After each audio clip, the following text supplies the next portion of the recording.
सच्चाई ऐसी जो आपको सच लगे, ना कि एक झूठ का बनाया हुआ पुलिंदा लगे। वही आज मैं आपको रामायण के कुछ ऐसे घटनाएं बताने जा रहा हूं जो आपने ना तो टीवी में देखे होंगे, ना ही बहुत कहीं आपने सुने होंगे या पढ़े होंगे। कुछ ऐसे तथ्य और कुछ ऐसी सच्चाइयां जो हमारा जानना बहुत जरूरी है, ताकि हम अपने आने वाली पीढ़ी को ये चीज समझा सकें कि हमारी पीढ़ी ने हमको ये चीज बताई थी और ये सच्चाई है। अनकहे अनसुने कथन में आपका स्वागत है दोस्तों। आपने सुना ही होगा, आप भी सोच रहे हो कि ये क्या कुंभकर्ण की बात लेके बैठ गया है। लेकिन कुंभकर्ण एक ऐसा पात्र था जो बिना खाए पिए 6 महीने तक सोया रहता था। इसके पीछे की क्या घटना है आपने बहुत बार रामायण में भी देखा होगा। कुंभकर्ण को कैसे जगाया जाता था और कैसे वह बहुत सारा खाना एक साथ खा लेता था। रामायण से ज्यादा मजा तो आपको रामलीलाओं में आता होगा, जब कुंभकर्ण उठता था, बहुत सारा खाना खाता था, फल खाता था, अच्छे अच्छे व्यंजन खाता था। परंतु इसके पीछे की घटना क्या है, किस वजह से कुंभकर्ण 6 महीने सोता था? इसका सबसे बड़ा कारण था देवराज इंद्र। देवराज इंद्र को डर था, क्योंकि कुंभकर्ण एक बार बहुत गहरी तपस्या करता है, बहुत भयंकर तपस्या करता है, और सिर्फ वो तपस्या इसलिए करता है ताकि उसको इंद्र का इंद्रासन मिल जाए।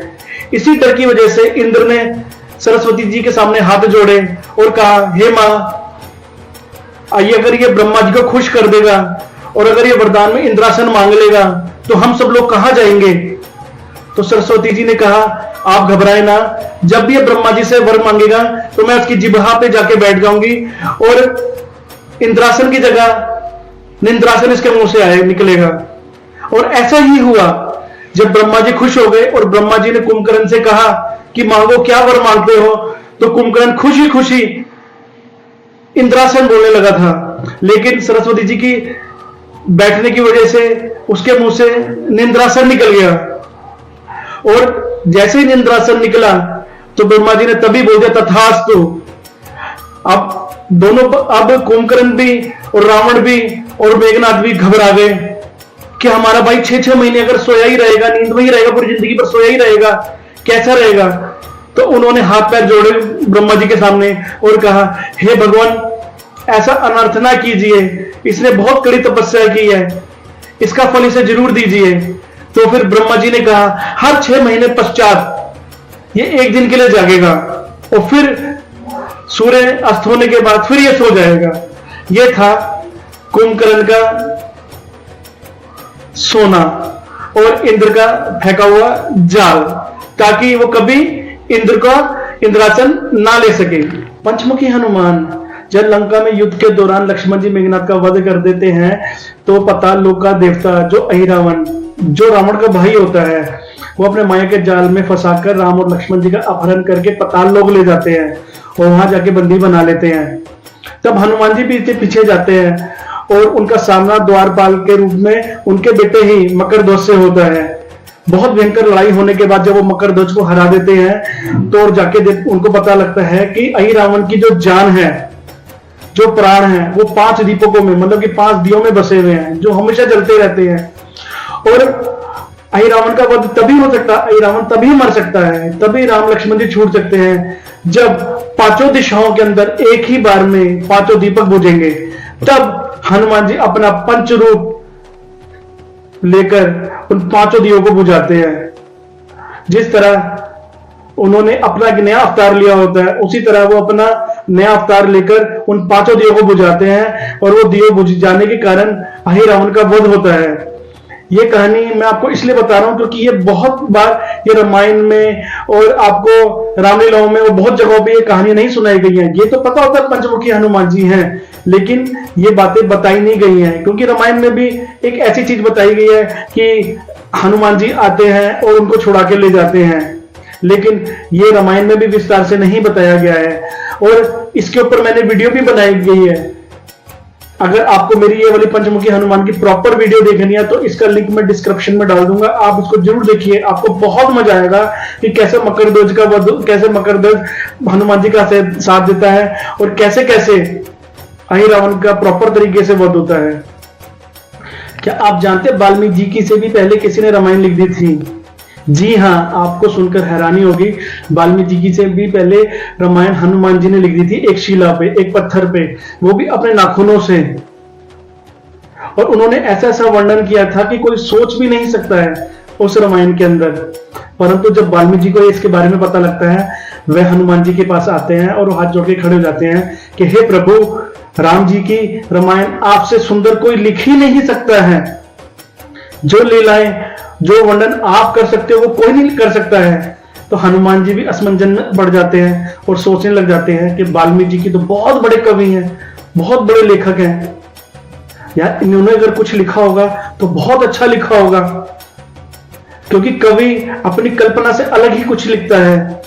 तो उन्होंने खुशी खुशी अपनी वो शिला उठाई और समुद्र में फेंक दी और कहा कि आज के बाद वाल्मीकि की रामायण वो आपके नाम से ही पहचानी जाएगी, किसी और के नाम से नहीं पहचानी जाएगी। मैं तो हुई राम जी का और राम जी है मेरी रामायण से क्या लेना देना।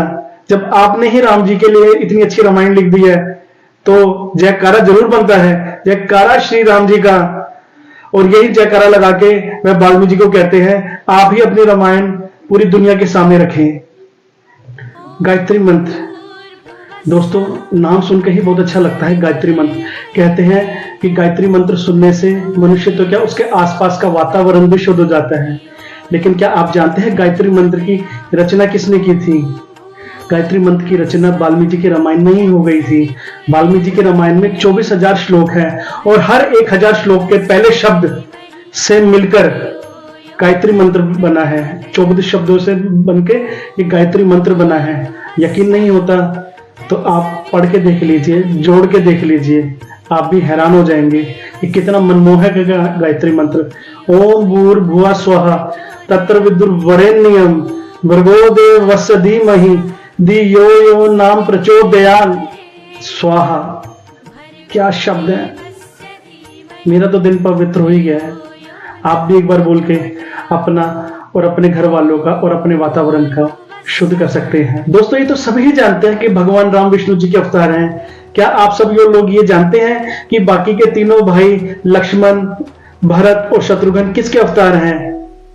लक्ष्मण जी विष्णु भगवान के जो छत्र छाया बन के हमेशा खड़े रहते हैं, शेषनाग, उनके अवतार हैं। विष्णु भगवान के ही हाथ के जो चक्र हैं, चक्र से मतलब समझ रहे होंगे, जो चक्रधारी थे, जो चक्र था जो अच्छे अच्छे राक्षसों का गला काट देता था, भगत जी उनके अवतार हैं, चक्र के अवतार हैं। और विष्णु भगवान के हाथ में ही साक्षात शंख, शैल शंख जो हमेशा विराजित रहता है, हमेशा हाथ में रहता है।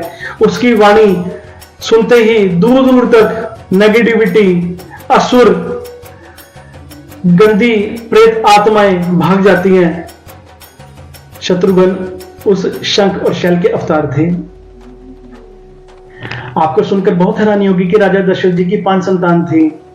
पहली संतान राम जी नहीं थी, उनकी बड़ी बहन शांता थी जो कौशल्या जी ने जिनको जन्म दिया था। इसके पीछे भी एक बहुत छोटी सी कहानी है।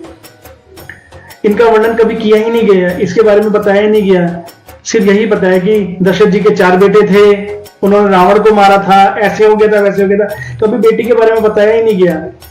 एक बार क्या हुआ, जब दशरथ जी के घर में शांता जी ने जन्म लिया तो अंग देश के रोमपत जी जो राजा थे, बहुत सच्चे मित्र थे, वो इनके घर आए और अपना दुख बखान करने लगे कि हम कई साल से हम बच्चे की लालसा लेके बैठे हुए हैं, हमारे घर में ना पुत्र है ना पुत्री है, हम बहुत दुखी हैं। तो दशरथ जी से देखा नहीं गया। दशरथ जी ने कहा कोई बात नहीं, आप मेरे सच्चे मित्र हैं, मेरे पास तो 3-3 रानियां हैं, कोई बात नहीं, एक रानी नहीं बच्चा जन्म दे पाएगी तो आगे 2 रानियां हैं, वो कोई ना कोई बच्चा जरूर देंगी, हमारा वंश आगे बढ़ जाएगा। तो वह शांता जी को उनको दे देते हैं। दोस्तों कितनी गहरी मित्रता होती है पहले के जमाने में। लोग अपने मित्रों का दुख ही नहीं देख पाते, और आज के टाइम में मित्र को ही मार रहा है, उसकी अच्छाइयां नहीं देख सकता, उसको सिर्फ उसको चाहता है कि मेरा मित्र हमेशा मेरे से नीचे रहे। और एक उस देश को देखो, एक राजा ने दूसरे राजा से मांगा भी नहीं और बिना सोचे समझे एक राजा ने दूसरे राजा को अपनी बेटी ही भेंट में कर दी। क्या आप जानते हैं सीता जी का स्वयंवर क्यों रखा गया था? इसके पीछे की क्या कहानी है?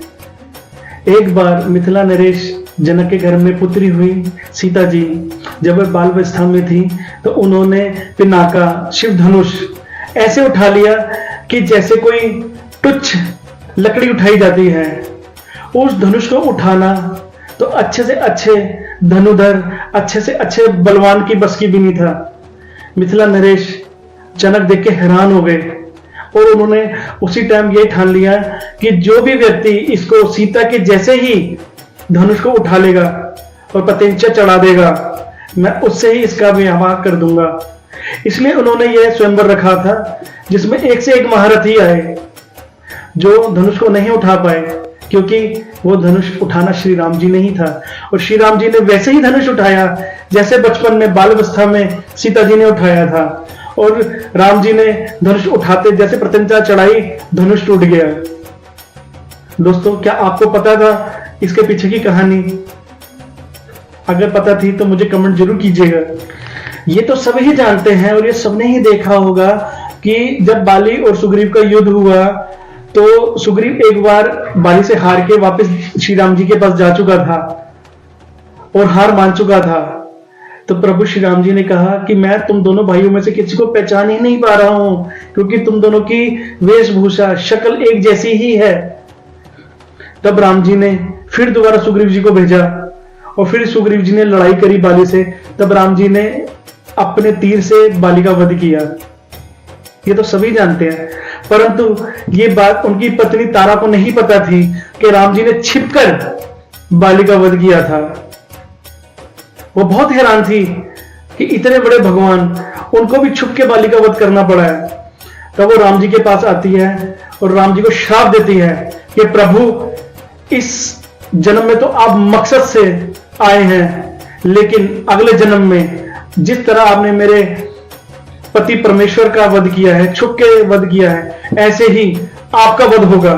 और वही महाभारत में लिखा हुआ है, जब श्री कृष्ण भगवान जी पेड़ के नीचे बैठे होते हैं और कोई एक शिकारी हिरन का शिकार करते हुए बिना आवाज के, बिना देखे तीर चलाता है और वो तीर जाके भगवान श्री कृष्ण जी के पैर में जाके लगता है और वो समाप्त हो जाते हैं, अपने प्राण छोड़ देते हैं।